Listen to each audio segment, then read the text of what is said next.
புத்தர் சிலை அவசியமற்றது. இதை நான் சொல்லல, ஒரு தேரர் ஒருவர் சொல்லியிருக்கார். சத்தார் ரதன தேரர் என்ற தேரர் தான் இந்த விஷயத்தை சொல்லியிருக்கார். அவர் ஏன் புத்தர் சிலை அவசியம் இல்லைன்னு சொன்னார்ன்றா, திருமலையில் அமைக்கப்பட்ட புத்தர் சிலை தேவையற்றது. இதை யார் முன்வைச்சிருப்பார் என்றால், அதாவது இந்த புத்தர் சிலை சம்பந்தமான விடயங்களை யார் செய்திருப்பார்கள் என்றால், நாமல் ராஜபக்சவனுடைய அரசியல் சதி திட்டத்தின் கீழே தான் இந்த புத்தர் சிலை அமைக்கப்பட்டது என்று அவர் தெரிவித்திருக்கின்றார். கிட்டத்தட்ட இன்னொரு சொல்லே சேர்க்கின்றார், திருடன் நாமல் ராஜபக்ச என்ற விடயத்தை.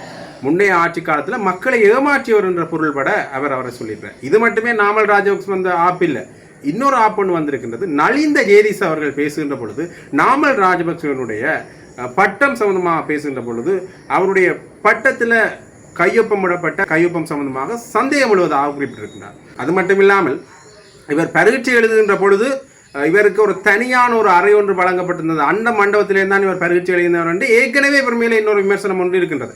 அவை தொடர்ந்து விமர்சன கடைகள் நாமல் ராஜபக்ச மேலே மேற்கொள்ளப்பட்டு கொண்டே இருக்கின்றது.